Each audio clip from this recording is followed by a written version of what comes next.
왜 그런 사람이 자꾸 반복해서 내 인생에 나타나는 걸까요? 그게 운명 같지만 어쩌면 내가 끊지 못한 마음의 패턴일지도 모릅니다. 구독과 좋아요로 응원해 주시면 힘이 납니다. 살다 보면 이런 사람이 있습니다. 처음엔 낯설었지만 어느 순간부터는 내 삶에 깊숙이 들어와 마치 오래된 사람처럼 느껴지는 사람. 하지만 그 인연은 언제나 비슷한 방식으로 아픕니다.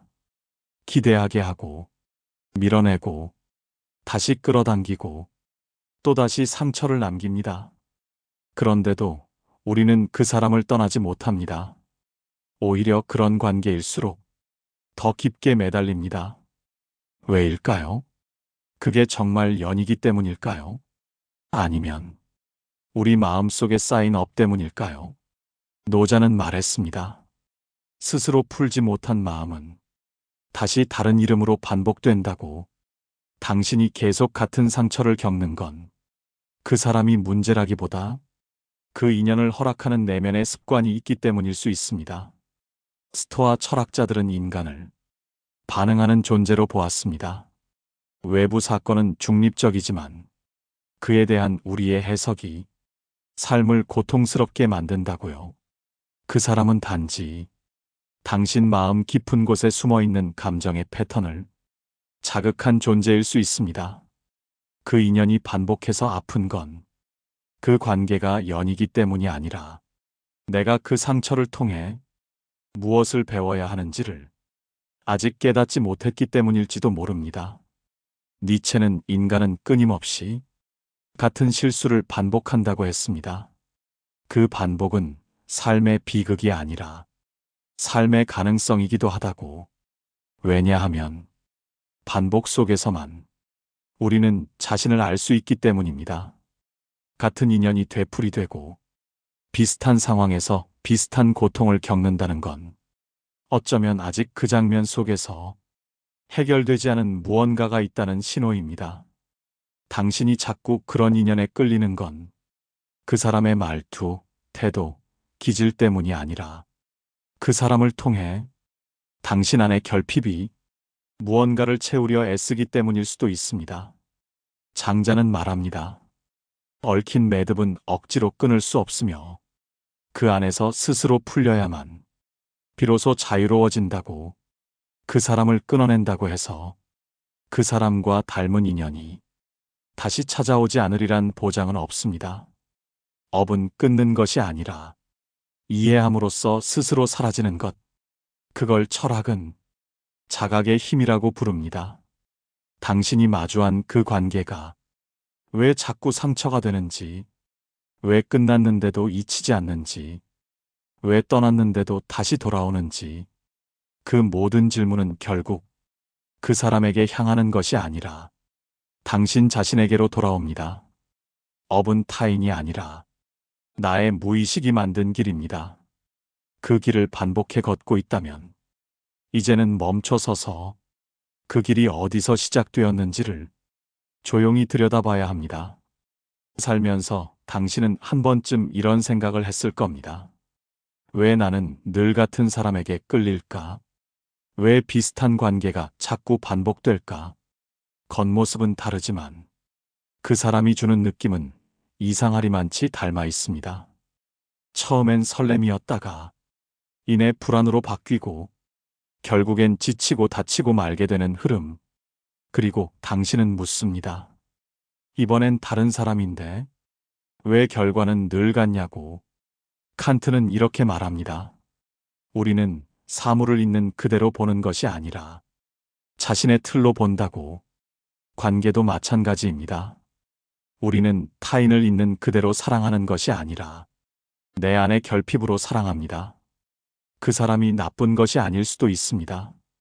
당신의 시선이 그 사람에게서 무엇을 기대하고 무엇을 반복하려 했는지가 문제일 수도 있습니다. 장자는 말했습니다.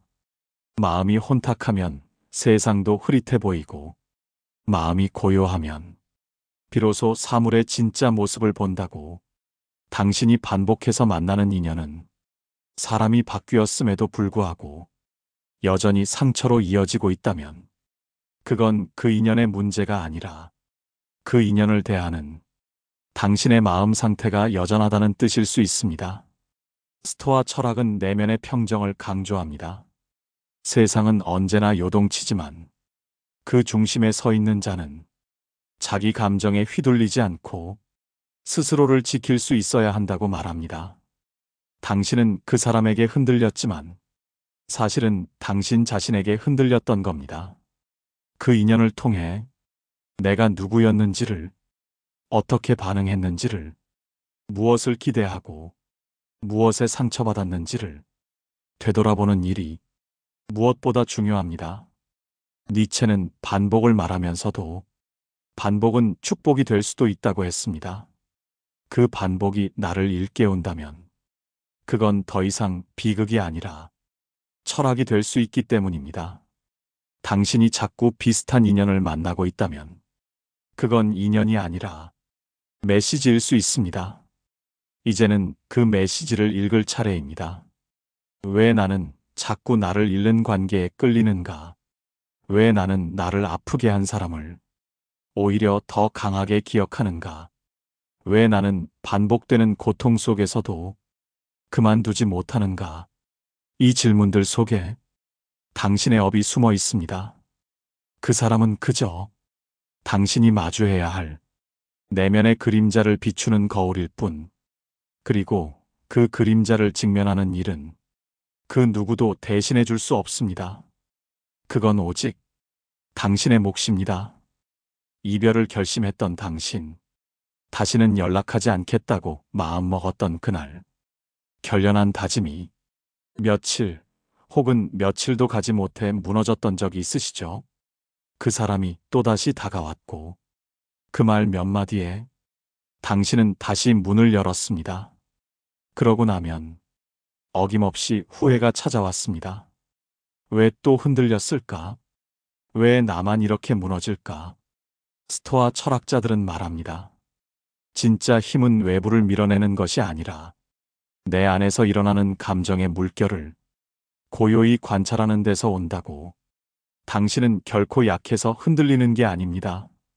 그 사람에게 남아있는 감정이 아직 해소되지 않았기 때문입니다. 누군가를 끊어내지 못하는 이유는 그 사람 때문이 아니라 그 관계 속에서 충족되지 못한 기대 때문입니다. 내가 그에게 바랐던 이해, 따뜻함, 인정, 안정감, 그 모든 것을 한 번이라도 채워받고 싶었던 마음, 그리고 그 가능성을 조금이라도 느낀 순간 당신은 다시 열립니다. 그러나 철학은 말합니다. 외부에서 기대하는 감정의 충족은 결국 고통의 반복을 불러온다고. 노자는 비움의 지혜를 이야기합니다. 비우지 않으면 채울 수 없다고. 손에 쥔 돌을 놓지 않으면 물조차 퍼올릴 수 없다고 했습니다. 당신이 계속 같은 인연을 반복해서 받아들이는 건 그 관계가 남긴 허전함을 다른 누군가가 채워줄 거란 막연한 희망 때문일 수 있습니다. 그러나 그 허전함은 당신이 스스로 마주해야 할 내면의 빈자리입니다. 그 사람을 통해 무언가를 다시 시작하고 싶은 건 실은 그 사람보다 그 사람과 함께했던 나 자신을 회복하고 싶은 마음일지도 모릅니다. 니체는 말합니다. 인간은 고통 속에서도 의미를 찾아야 하고 의미를 발견한 순간 그 고통은 더 이상 고통이 아니라고. 당신은 지금 그 인연을 통해 의미를 찾으려 하는 중입니다. 그래서 그 사람을 끊지 못하고 다시 받아들입니다. 하지만 기억하세요. 의미는 그 사람에게서 오는 것이 아니라 그 인연을 해석하는 당신의 관점에서 비롯된다는 것을. 그 사람이 당신에게 어떤 사람인지는 중요하지 않을 수 있습니다. 중요한 건 당신이 그 관계 안에서 어떤 사람이 되어가고 있느냐입니다. 인연이 꼬이고 관계가 반복해서 무너질 때 우리는 본능적으로 원인을 바깥에서 찾습니다. 그 사람이 이기적이어서, 그가 나를 제대로 이해하지 못해서, 처음부터 진심이 아니었던 것 같아서 그 사람의 결함을 나열하며 이별을 정당화하고 자신의 상처를 보호하려 하죠. 그렇게라도 하지 않으면 자신이 너무 작고 약해지는 것 같기 때문입니다. 하지만 철학은 그런 방향에서 시선을 거두라고 말합니다. 소크라테스는 인간의 무지는 타인을 비난하며 시작된다고 했습니다. 진짜 삶은 자기 자신에게로 향하는 질문에서 시작된다고요. 그 사람은 자기 방식대로 사랑했을 수도 있고, 혹은 사랑할 준비가 안 된 채 당신에게 끌렸을 수도 있습니다. 그러나 중요한 건 그 사람이 어떤 사람이었느냐가 아니라 그 사람 앞에서 당신은 어떤 마음을 꺼냈는가입니다. 장자는 모든 만남은 하나의 거울이라고 했습니다. 그 거울은 상대방을 비추는 동시에 나의 마음을 적나라하게 드러내는 역할도 하죠. 그 사람이 이기적일 때 나는 얼마나 참고 견뎠는가. 그 사람이 거리를 둘 때 나는 얼마나 나를 놓았는가. 그가 나를 향하지 않을 때 나는 내 마음을 얼마나 애써 끌어당겼는가. 그 마음이 당신의 업일 수 있습니다. 그 마음을 알아채지 못한 채 관계를 반복하고 같은 상처를 겪고 있다면 그건 삶이 당신에게 이제 그걸 마주하라고 조용히 말하고 있는 것일지 모릅니다. 스토아 철학자들은 내면의 자유를 강조합니다. 누구도 내 감정을 지배할 수 없으며 나는 언제나 선택할 수 있다고. 그 사람을 붙잡을 것인가? 그 관계를 계속 허용할 것인가? 그 안에서 계속 흔들릴 것인가? 그 선택은 언제나 당신의 몫이었습니다. 그 사람이 문제였던 적도 있었겠지만 그 문제를 반복해서 받아들인 마음이 당신을 더 깊이 아프게 한 것일 수도 있습니다. 니체는 말합니다. 한 번의 고통은 상처지만 반복된 고통은 메시지라고. 그 메시지를 해석하지 못하면 삶은 계속해서 같은 그림자를 들이운다고. 이제는 묻는 것이 아니라 바라보아야 할 시간입니다. 왜 나는 그 관계를 계속 내 삶 안에 들이고 있는가? 그 인연이 나에게 남긴 것이 진짜 상처였는가? 아니면 내 안에 오래된 공허가 그 사람을 통해 드러난 것인가? 그 질문에 대한 답은 그 사람에게서가 아니라 당신 안에서 아주 오래전부터 기다리고 있었습니다. 사람을 만날 때 우리는 무언가를 채우고 싶어서 다가갑니다. 외로움, 불안, 인정받고 싶은 마음, 혹은 그냥 살아있다는 느낌을 받고 싶어서. 하지만 어떤 관계는 그 채움을 주기보다는 오히려 깊은 결핍을 다시 떠올리게 만듭니다. 처음엔 그 사람 덕분에 웃게 되었고, 나중엔 그 사람 때문에 무너졌다고 생각하게 됩니다.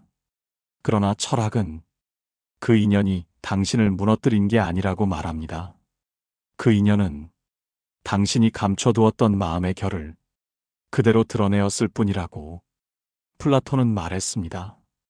진정한 만남은 내 안에 있었던 것을 꺼내 보여주는 것이라고. 그 사람은 단지 당신 안의 감정, 상처, 기대, 두려움을 비추는 거울이었는지도 모릅니다. 그 인연을 통해 당신은 애써 덮어두었던 불안과 마주했고, 사랑받고 싶은 열망을 다시 들여다보았으며, 상처를 받으면서도 자신이 얼마나 약한지를 인정하게 되었을 겁니다. 장자는 말합니다. 모든 존재는 자신으로 인해 드러난다고. 바람이 부는 것이 아니라 마음이 흔들리는 것이며, 그 흔들림은 바람이 아니라 내 안의 나라고. 그 사람이 떠나고 난 뒤 남은 감정의 파장은 사람 자체가 아닌 그 사람이 건드렸던 내면의 감정들이었을 수 있습니다.